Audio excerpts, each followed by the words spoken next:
My name is Chris Canataro, and I am the Grand Knight of Georgetown Knights of Columbus Council 6375. I hope you enjoyed your lunch, the variety of information and breakout sessions that you attended, and the conference sponsors that you met at the tables on the first floor of Healy Hall. The principal goal of the Knights of Columbus is to forge what the Supreme Knight Carl Anderson called his 2008 best-selling book, A Civilization of Love, a hilltop of love. Entailed in this idea is building a culture of life. Today, I have the privilege to introduce the presenter of the 2014 Father Thomas King of the Society of Jesus Award for Pro-Life Activities, Father Jonathan Kalish. A Dominican priest, Father Kalish graduated Georgetown College in 1994 and was the 4th Grand Knight of the Georgetown University Council. He, in addition, was a server on Sundays for Father Thomas King's famous 11:15 Masses. He currently serves as the Director of Chaplains and Spiritual Development for the Knights of Columbus and founded college councils at Dartmouth, George Washington, and Quinnipiac universities. Please join me in welcoming this true embodiment of a hilltop of love, Father John Kalish. Just wanted to take a moment. 20 years ago, when I was a senior, there's no way we would have even dreamed of filling Gaston Hall for a pro-life conference. And so just a huge thank you to all the student organizers here.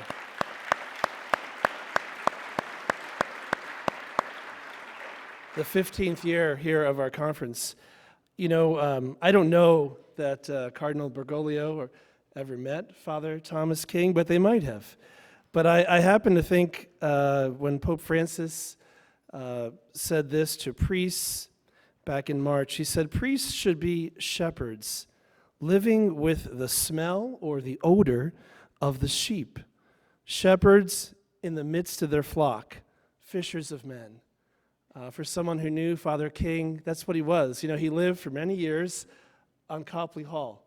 And it was famous. He would be there from about midnight on. You could knock on his door, and he had the odor of first floor Copley right there. And he was clearly a fisher of men, one who embodied the greatness of this university. And I'm here just to speak for a moment just about Father King, who I knew, who I met as a freshman on a bus for the Agape retreat. As Chris said, I used to serve his last chance Mass. We had Freeze's Breeze, which was the 10 o'clock Mass, and 11:15 was the last chance Mass here at Georgetown and for everywhere else in the district. And people would come, and you would come to the 11:15 p.m. Mass because it was your last chance, and you would return the week later because you heard the best homily you had ever heard. And you wanted to hear again and again. And at the end of each semester, Father King would actually make cassettes of his homilies and sell them for $1. And people, you would line up to buy those. And they're actually still on YouTube, some of them. So you do have a chance to go back and listen to what Pope Francis referred to as the oil of gladness that truly flowed from Father King and from all good priests. And Father King would meticulously prepare his homily beforehand in the sacristy. He'd be going over the notes or before class, but he always came out without the notes, and he always preached from the heart. And to know Father King was to know a man who was shrouded in the divine mystery. He had this radiant look. He always, to me, looked like he was at least 70. He had that face that perhaps Moses did when he came out from the tabernacle. He looked like he had just been in conversation with the Almighty. I dare say he was the high priest of Georgetown during those days, and he supported everything that was Catholic. The Hoya, in 1999, declared Father King man of the century, a man of the century, the last century. And he was always there to intercede for Swift Potomac's lovely daughter. He never minced words. He always actually called evil, evil. I've heard the most challenging homilies on sexual ethics and morality came at those last chance masses and moved many hearts. He was a Jesuit who was devoted son of St. Ignatius and of the Blessed Mother. He loved the church and was always one with the popes. In the 1980s, he inspired recent graduates of Georgetown to found the Northwest Pregnancy Center. He was one of the founding members of the GU Right to Life, along with Father Robert Spitzer, and he was their longtime faculty advisor. He was always the meeting point at Healy Gates at noon on the day of the March for Life, and he would always be there on the platform with Nellie Gray, often leading the prayer before the actual march or giving a few remarks to all those gathered. But I want to talk for a moment about the journal, the University Faculty for Life, and I can attest to being there in his office late spring, early summer, where he would be fretting about the submissions. When were they coming in? Who was going to edit them? It was going to be he. Who was going to actually put this together? A man who was not really prone to use the computer. He would, on his own computer, put together that journal, and then the newsletter that would come out, he would actually hand draw the little cartoons that would appear in the issues, University Faculty for Life. Again, you can find his homilies on YouTube, and one of them I was listening to last night. He says this. He says, "I am presenting to you the good news," and this is after giving the church's demanding, challenging teaching on sexual ethics. He said, "The church and the gospel calls us to be heroes.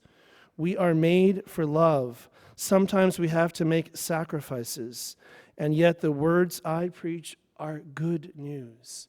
And it was that radiated with so many of us who maybe found those words challenging, but also inspiring, and also a summons to also lay down our lives. Father King would be proud to honor the university, who is the recipient of the award in his honor this year. Actually, several of his close friends were on the faculty at one time or other, teaching there and stationed there. This university pro-life group last year sponsored speakers to speak about the importance of the pro-life cause, gave witness to their friends through the Cemetery of the Innocents, held various movies to show the pro-life stance, engaged in fundraising for a variety of pro-life charities, including having a pro-life cupcake day, where they gave away free pro-life cupcakes with the tagline, "Everyone deserves a birthday." In their application, this college said that they would use the award money for the expenses for the March for Life for next year to bring more students from their campus here, and toward developing more innovative material to use on campus to make a compassionate and informative difference on their campus. And so I'd like to invite the members of the Marquette University Pro-Life Group to come forward and receive the 2014 Thomas King Award.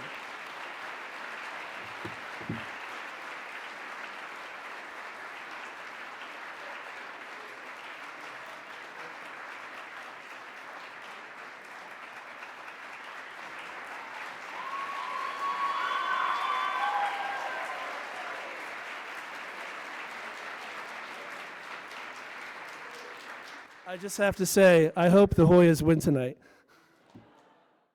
Father Kalish is significantly taller than I am.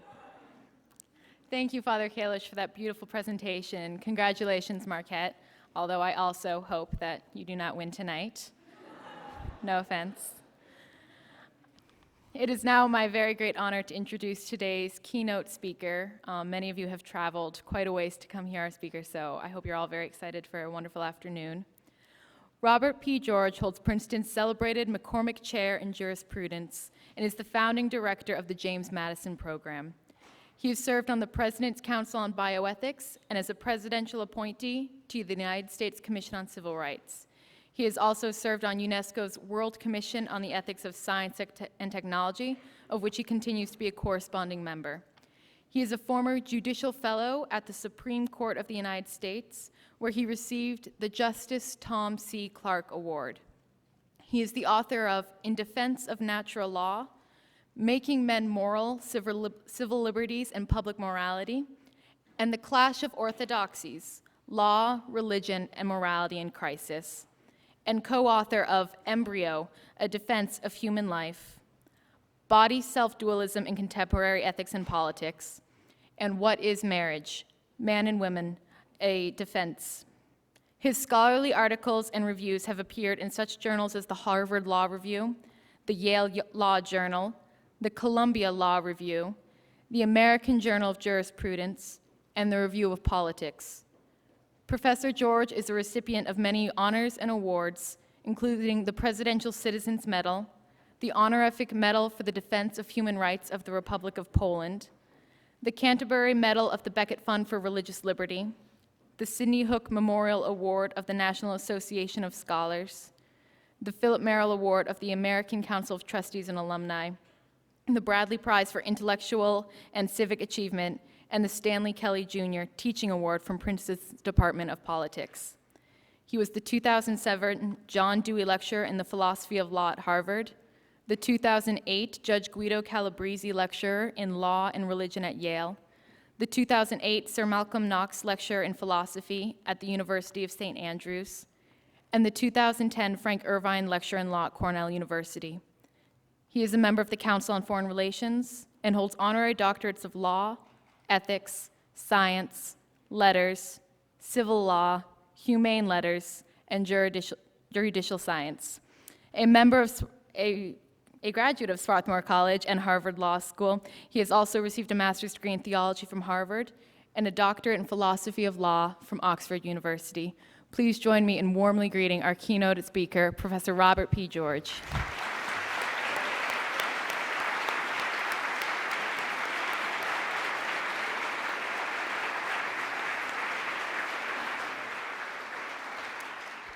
Thank you so much, fellow abolitionists. Governor Andrew Cuomo says pro-life people are not welcome in the state of New York. I say let's invade. What do you say? Shall we do that? Let's show them. I'm delighted to be here, and I'm so grateful to all of you for coming out. This is a very, very important conference addressing an extremely important issue, one to which I have myself dedicated much of my professional and personal life. Our struggle began now many, many years ago.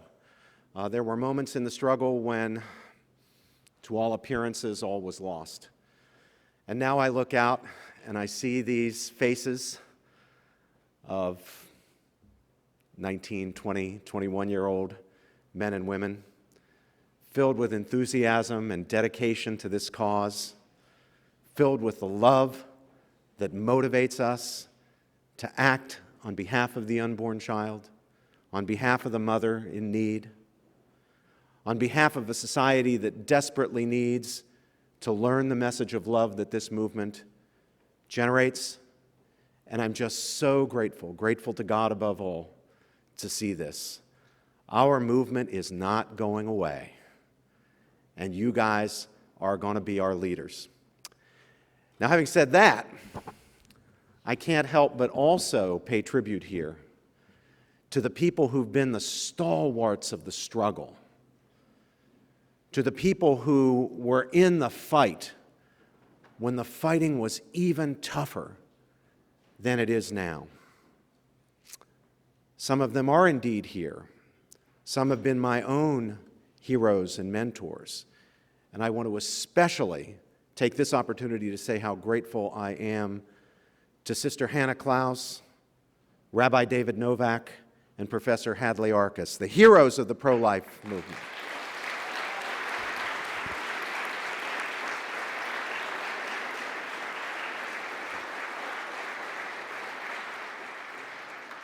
And there are those who have gone before, who are not now with us here in person on earth, but who are smiling down on us. And chief among them, in my mind, is the great hero of the pro-life movement, who told us shortly before he died that we must never tire, we must never falter, we must never give up. And I speak, of course, of the great Father Richard John Newhouse. His spirit is in this room here with us today, and it will be with me until I draw my last breath. A breath I hope will be speaking the words pro-life. So, I want to talk with you today a bit about abortion and the attacks on conscience. Over the past few years, we've become all too aware of the threats to conscience in various domains, especially those having to do with issues pertaining to the sanctity of human life, to sexual morality, marriage, and the family. These specific threats reflect and manifest attitudes and ideologies that are now deeply entrenched in the intellectual world and in the elite sector of the culture more generally. And I dare say, with the greatest regret, they're entrenched even at our Catholic and some of our other Christian institutions. And that's got to be given a high priority, fighting that. I don't know if there's a word disentrenching, but let me invent it if there's not. We've got to disentrench these types of attitudes in our colleges and universities. And that, by the way, is why I salute my friend Manny Miranda and others who are working to call universities like Georgetown to fidelity to their Catholic mission. And this needs to happen at Catholic institutions, evangelical institutions, Christian institutions, and other institutions around the country. President Obama and Secretary of Health and Human Services Sebelius and many, many other state and federal officials are advancing and supporting policies trampling conscience rights, such as the notorious Department of Health and Human Services contraception and abortion drug mandate. And they do it because they have deeply absorbed me-generation dogmas that make nonsense of the very idea of conscience rights. Secretary Sebelius and her closest collaborators, especially in the Planned Parenthood Federation of America, insist that opponents of the HHS mandate oppose both women's health and science itself. You've all heard that claim. I find it richly ironic. Over the past 2 or 3 years, neither the HHS nor the White House has responded substantively to the flood of evidence submitted by experts demonstrating the lack of scientific support for the medical or the demographic or the economic claims associated with the HHS mandates. This practice, refusing to grapple with the relevant evidence while using the mantle of science to silence or marginalize objectors, is commonly used by enemies of conscience. Today, I want to analyze an important precursor to the current incarnations of this practice, a report that was issued in 2008 while I was serving on the President's Council on Bioethics by the American College of Obstetricians and Gynecologists, a report recommending denying meaningful conscience protections to medical professionals, doctors, nurses, other healthcare workers, on the grounds of a non-scientific, ideologically dictated preference for widely available abortion.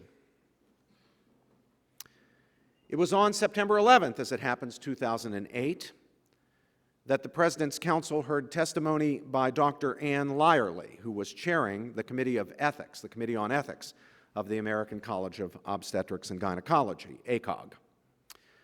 Dr. Lyerly appeared in connection with our council's review of her committee's opinion entitled Limits of Conscientious Refusal in Reproductive Medicine. You got that? Limits of Conscientious Refusal in Reproductive Medicine. That opinion proposed that physicians in the field of women's health be required as a matter of ethical duty to refer patients for abortions, and sometimes in so-called emergency situations, that is when there was not another abortionist available to do the act, even to perform abortions themselves. I found the ACOG Ethics Committee's opinion shocking and indeed frightening, not only in its lack of regard, bordering on contempt really, for the sincere claims of conscience of Catholic, evangelical Protestant, Orthodox Jewish, and other pro-life physicians and healthcare workers, but also in its treatment of deliberate feticide, the deliberate destruction of the child in the womb, as if it were a matter of health care, rather than what it typically is, namely a decision based on non-medical considerations, such as whether a woman or her husband or boyfriend happens to want a child. On the understanding of medicine, implicit in the report, the ends of medicine are fundamentally not about the preservation and restoration of health, considered as an objective reality and human good, being healthy, but rather concern satisfying the preferences or lifestyle desires of people who come to physicians requesting surgeries or other services, quite irrespective of whether these services are in any meaningful sense medically indicated. I urge you, especially you young people, to just blow the whistle on the representation, the misrepresentation of the abortion license as a women's health issue or a reproductive health issue. How often have you heard that? And when you've heard it, how often have you heard it go unchallenged, even by pro-life people? Yet it is, I speak here using the technical language, ridiculous.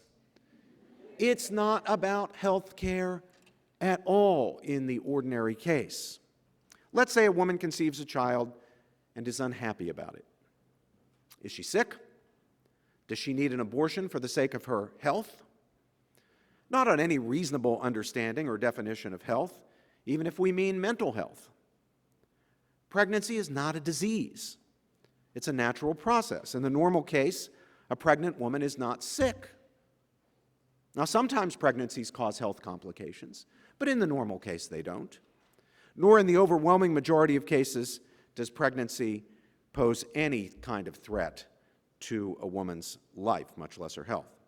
Now, this is clear enough, but to make it still clearer, let's imagine that a woman who is initially unhappy to be pregnant changes her mind.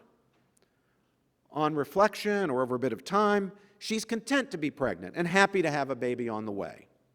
Now, did she suddenly shift from being sick and in need of health care in the form of an abortion to being well? Did she get well when her mind changed about whether she wanted the baby? Well, now let's consider a couple of months later, she changes her mind again.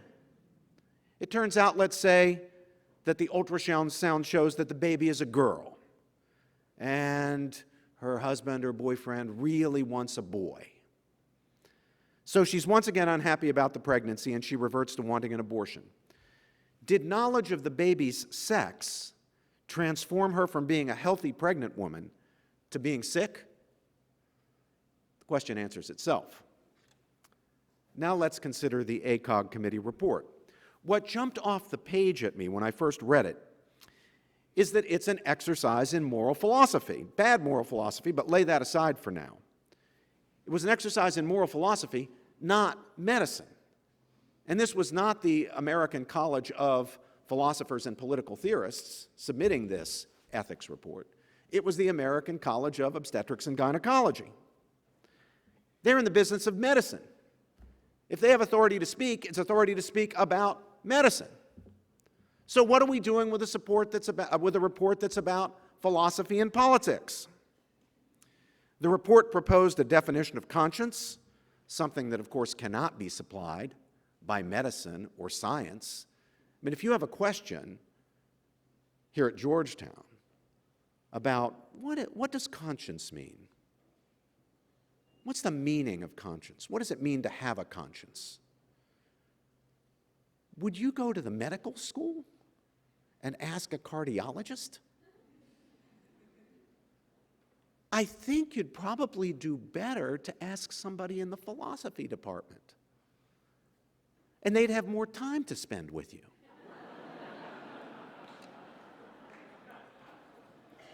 Well, this report proposes a definition of conscience and then proposes to instruct its readers on, and I quote, the limits of conscientious refusals, describing how claims of conscience should be weighed in the context of other values critical to the ethical provision of health care, unquote. You got that?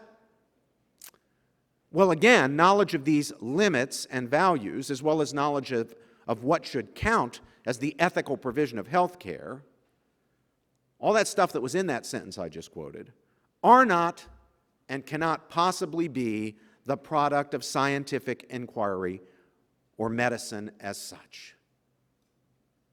The proposed instruction offered by those responsible for the ACOG committee report represent a philosophical and ethical opinion, their philosophical and ethical opinion, which I'm glad to have. I welcome anybody's opinion. I want to hear what people have to say.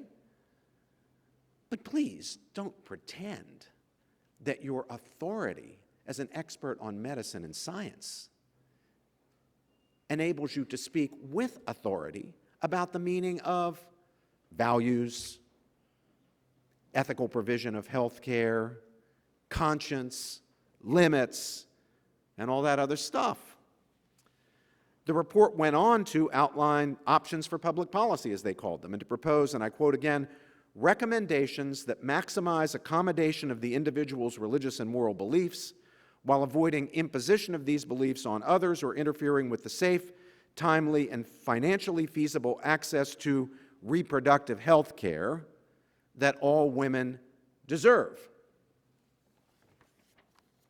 Yet again, notice that every concept in play here, the putative balancing, the judgment as to what constitutes an imposition of personal beliefs on others, the view of what constitutes health care or reproductive health care, the judgment about what is deserved,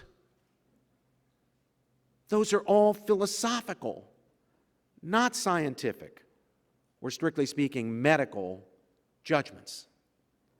To the extent that they can be regarded as medical judgments, even loosely speaking, even at a big stretch, they reflect a concept of medicine, informed, structured, and shaped by philosophical judgments. Bad ones, by the way, such as the implicit judgment that pregnancy, when unwanted, is in effect a disease. Those responsible for the report purport to be speaking as physicians and medical professionals.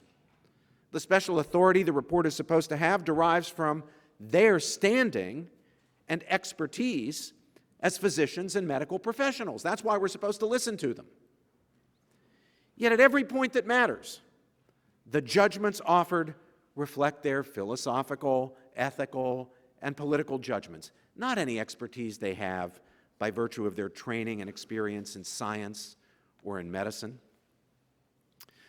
Well, at the meeting of the President's Council, the chairman, the great Georgetown medical person, Dr. Edmund Pellegrino, asked me to offer a formal comment on Dr. Lyerly's presentation of her committee's report, and I was happy for the opportunity to call her and her colleagues out on their attempt to use their special authority as physicians to force fellow physicians to practice medicine in accord with the contestable and contested philosophical, ethical, and political judgments of the members of the committee Dr. Lyerly chaired. And make no mistake about it, again, at every key point, their judgments are contestable and contested. Indeed, they are contested by the very people on whose consciences they seek to impose, the people whom they would, if their report were adopted and made binding, force into line with their philosophical and ethical judgments, or drive out of their fields of medical practice. They want to put Catholic, evangelical, Orthodox Jewish doctors who are in the women's health care field in this position. Either you refer for abortions or be willing to perform abortions in certain cases, or you are not welcome in this field. It's like Cuomo's "You are not welcome in New York." Driving them out of their profession, giving them a choice between conscience and vocation. And in each of these contests, a resolution, one way or the other, simply cannot be determined or settled by scientific methods. Rather, the debate is philosophical, ethical, and political. And once this comes to light, what is evident is that the committee's report represents a sheer power play. This is what you got to see. It's a sheer power play on behalf of pro-abortion individuals who happen to have acquired power in their professional association. This is not about medicine. It's about ideology. It's about politics and political power. Now, lay aside for the moment the question of whose philosophical and political judgments are right and whose are wrong. My point so far has only been that the report is laced with and dependent upon, at every turn, philosophical and political judgments. I've not yet offered a critique of those judgments, though anyone who cares to do so can find plenty of criticism of them in my work, or Rabbi Novak's work, or Professor Arkus's work. But lay that aside for now, too. The thing to see just here is that the issues in dispute really are philosophical and can only be resolved by philosophical reflection and debate, not by science or methods of scientific inquiry. The science and scientific inquiry bit is simply a screen that they put up so that you don't see what's going on behind the screen, which is an imposition of values, theirs, on the physicians who don't want to be slapped into line. As I've observed, the committee report reflects and promotes a particular moral view and vision and particular understandings of health and medicine, shaped in every contested dimension and in every dimension relevant to the report's subject matter by that moral view and vision. The report, in other words, in its driving assumptions, reasoning, and conclusions, is not morally neutral.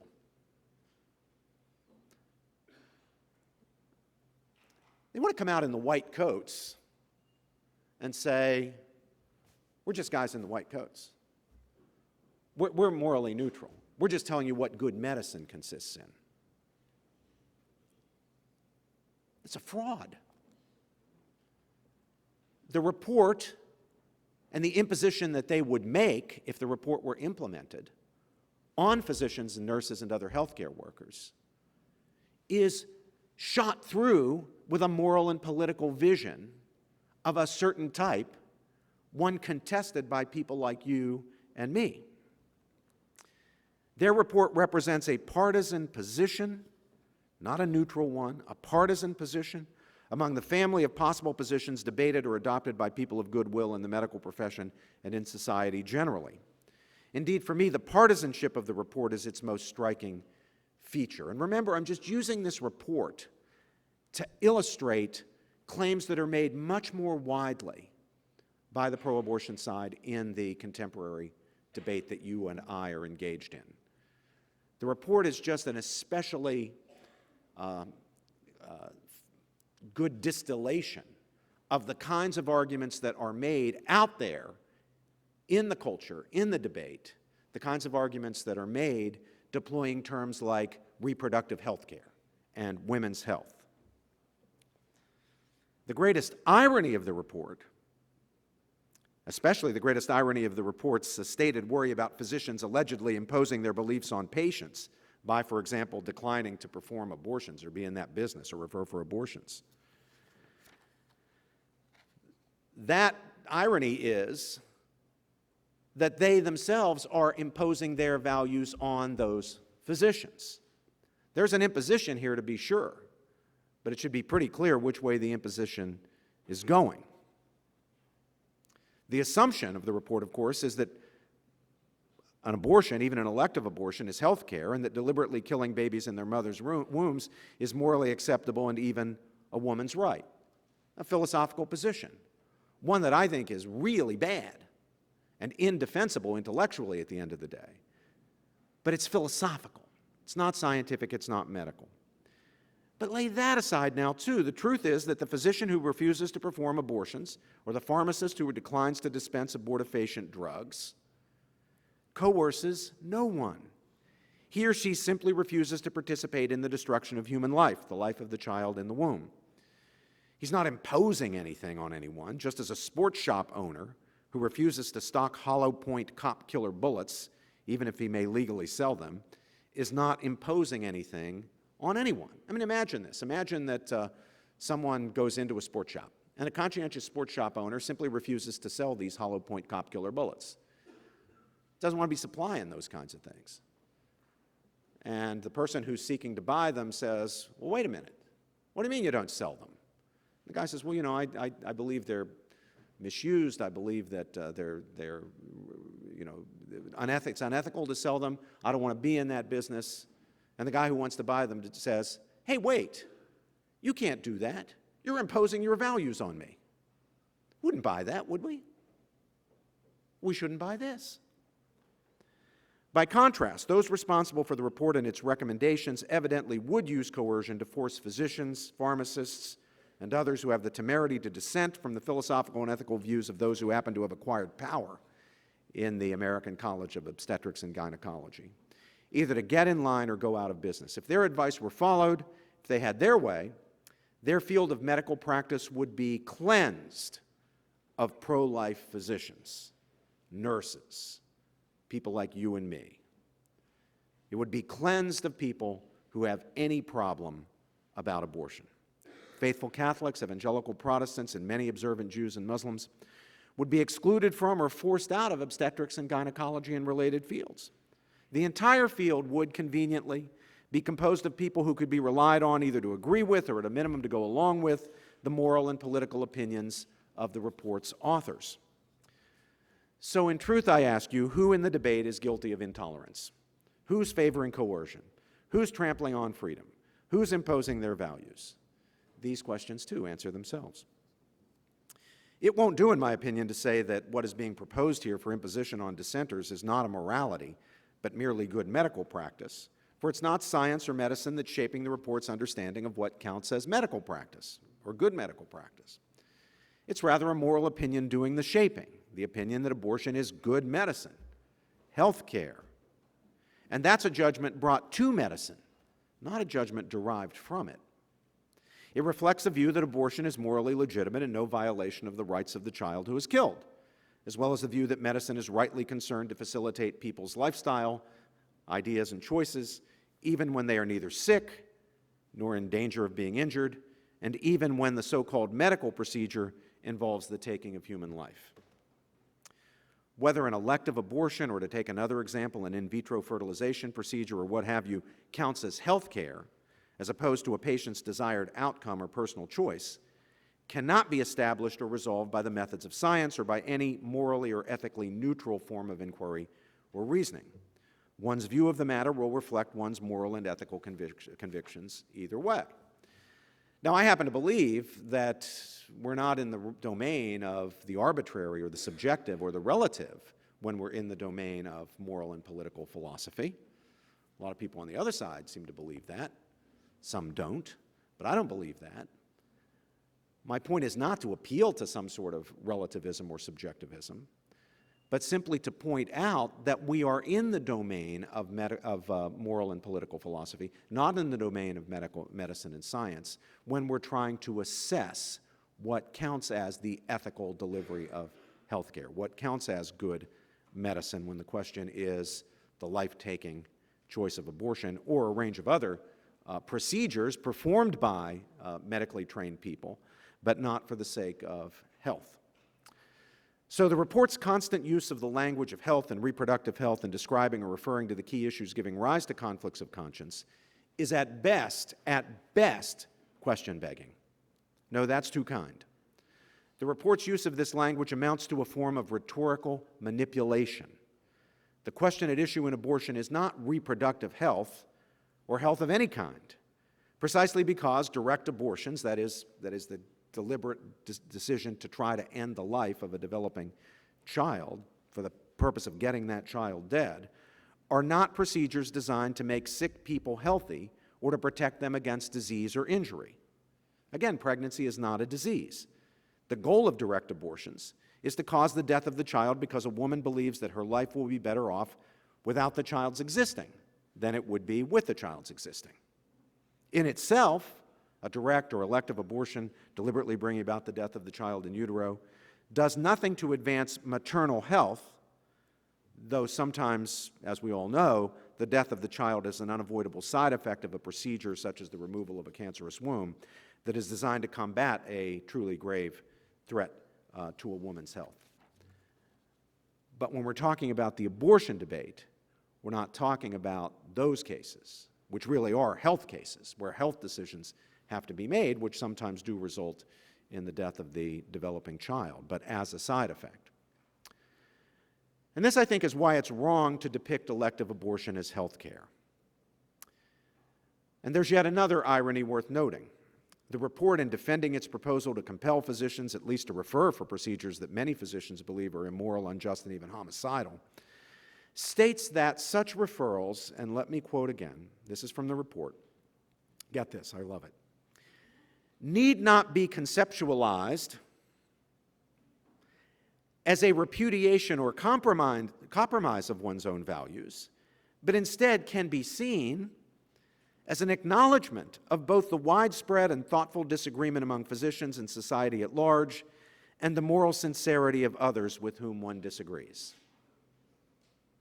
How nice. They're offering us a way of looking at our capitulation to injustice, indeed homicidal injustice, that will enable us to let ourselves off the hook. How solicitous of them, how kind. Suddenly it's the case that the underlying issues at stake, such as abortion, are matters of, you heard it, widespread and thoughtful disagreement. Well, actually, I believe that too. I mean, I know plenty of thoughtful people who are on the other side of this issue. I don't think at the end of the day the case can be made, but there are thoughtful people on the other side. And it becomes clear from the report that we should show respect for the moral sincerity of those with whom we disagree, and I believe in that too.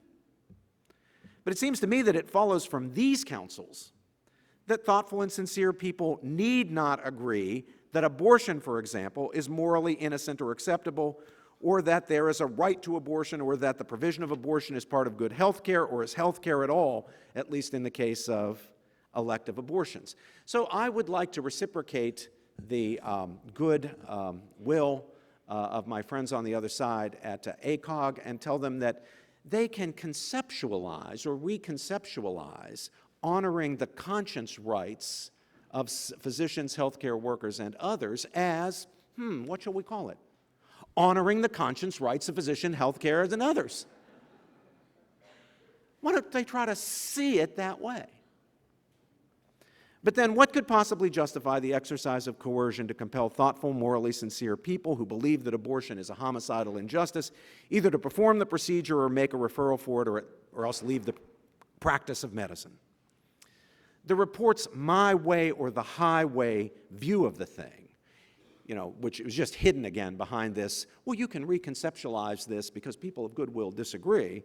All that particular screen, hiding behind that screen, is a my way or the highway view of the thing, which is anything but an acknowledgement of the widespread and thoughtful disagreement among physicians and society at large and the moral sincerity of those with whom one disagrees. Indeed, it's a repudiation of that. Well, needless to say, the enemies of conscience, as they have made themselves in the American College of Obstetrics and Gynecology and elsewhere in the medical establishment and the pro-choice movement, now have powerful friends in the highest realms of government. It has become all too clear that these friends share the desire to eradicate conscience protection for pro-life physicians and other healthcare workers and pharmacists. The Obama administration has formally abrogated the conscience protection regulations promulgated by the Bush administration back in 2008. These regulations were long overdue rules needed for the effective implementation and enforcement of conscience-protective federal laws that have been formally in place since long before any of you were born, or most of you were born, the early 1970s. They included definitions of key terms in the existing legislation, although the term abortion itself has not been formally defined, thus leaving open the question, for example, whether the administration of abortifacient drugs counts as an abortion. Still, the Bush regulations strengthened conscience protections for pro-life medical professionals and medical students in a variety of ways. And this is another area in which we find the assault, not just on people who are already physicians or people who are nurses or other healthcare workers, but the idea of forcing, Mayor Bloomberg in New York was a big advocate of this, forcing medical students to participate in abortions as part of their medical training with no exemption. Well, that will cleanse the medical profession of these undesirable Catholics or evangelicals or Orthodox Jews, won't it? For example, the Bush regulations clearly prohibited any form of discrimination against practitioners and medical students who simply refuse to undergo training for abortions or perform abortions or refer for abortions. Moreover, the regulations prohibited discrimination, which is very important in credentialing and licensing on grounds related to the refusal to be involved in the practice of abortion. I suppose or suspect that the Obama administration's goal in abrogating conscience protection regulations, which is one of the first things the administration did in coming into office, is to establish a policy at the regulatory level, very much in line with the ACOG Ethics Committee's proposed rules of conscientious refusal or on conscientious refusal in reproductive medicine. In addition, I expect the Obama administration in the end will act against any protections designed to protect people by making sure that their professional associations and accrediting and certification bodies don't discriminate against pro-life individuals and institutions. Now, none of this should be a surprise to anyone. President Obama's fervent support for abortion is a matter of public record extending over his entire career. To my knowledge, he has never supported a restriction on abortion of any type or opposed an effort to expand its availability. He famously said that if one of his daughters, quote, made a mistake, unquote, he would not want to see her, quote, punished, unquote, with a baby.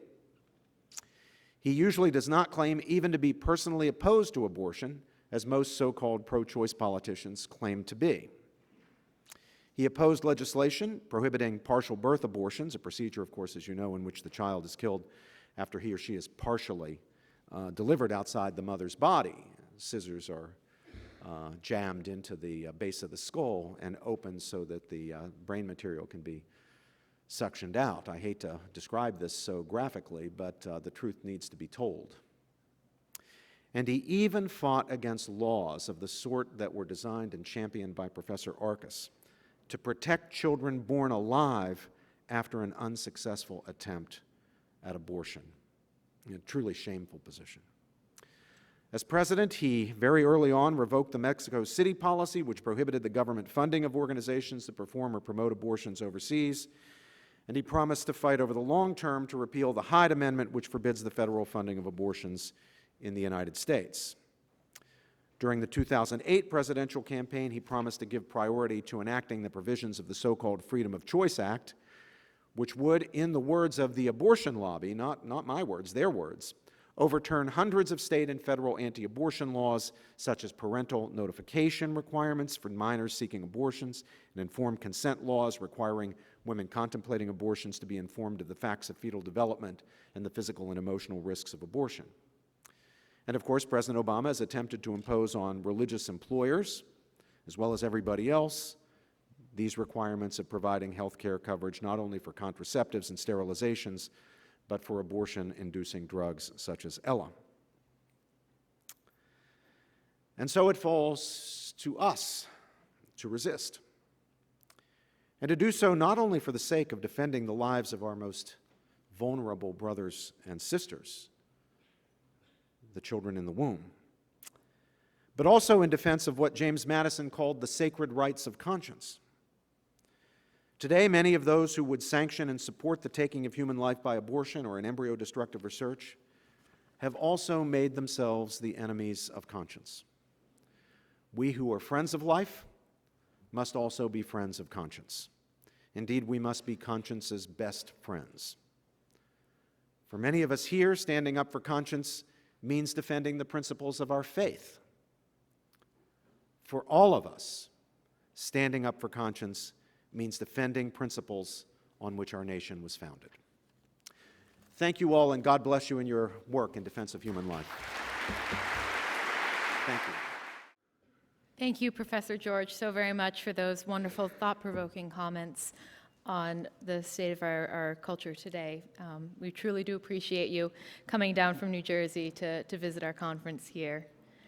We just have a couple quick announcements and then before our closing prayer, so just hang tight for a few more minutes. Thank you.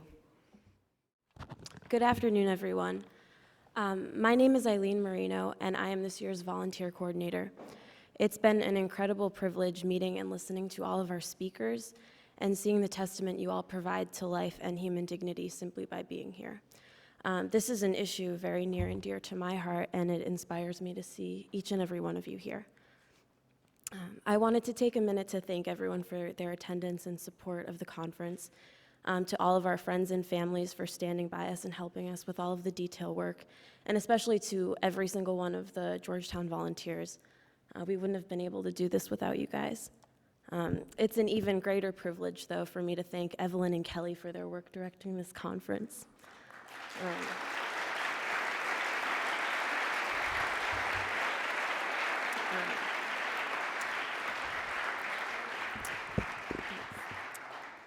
These two women have worked tirelessly for the past year, never once fishing for compliments and thanks, and I have yet to hear them complain about the amount of work they've had to do, which is a lot. And they're both very inclined towards talking, so it makes it even more incredible that they haven't complained. I think that one of the greatest assets to the pro-life movement is young people. People like these two women who seek every opportunity to witness to how wonderful and magnificent life is. They make this work such a beautiful ministry, and it is their fervor and the joy and the love that they put into this conference and to every aspect of their lives that helps people understand that there truly can be no love without justice. Evelyn and Kelly, I, for one, am blown away by the phenomenal job that you've done, and I could not be more honored to call you my friends. You've set the bar so high for next year's conference, and I can't wait to see the impact it will have in the future. So for that and for everything, thank you.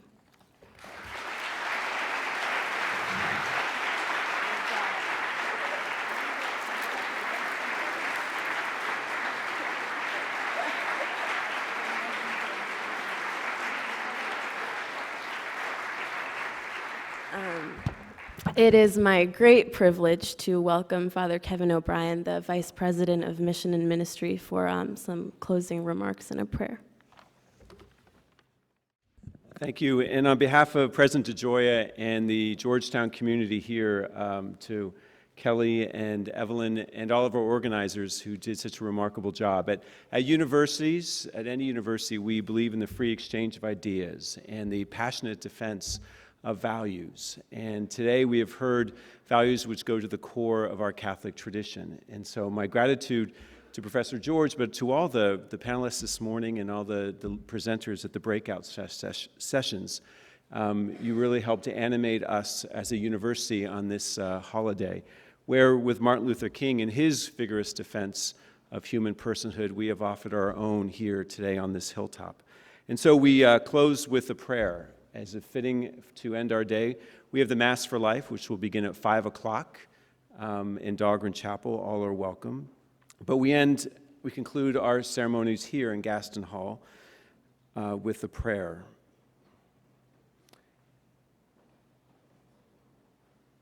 About 10 years ago, the Jesuit provincials of the United States issued a statement on abortion standing for the unborn. And to preface my prayer, I offer their words, which close that seminal document. They wrote, "As we Jesuits have throughout our 500-year history, Jesuits today will continue to undertake a broad variety of works and play diverse roles in the Church and in the wider society.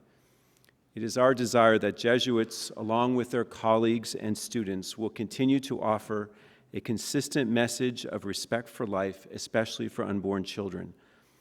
All are God's sons and daughters.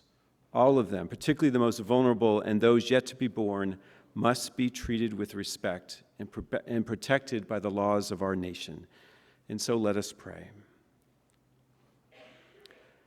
Living God, we thank you for the blessing of our gathering, for all of our organizers and presenters and participants who have given of their talent, their thought, their energy so generously.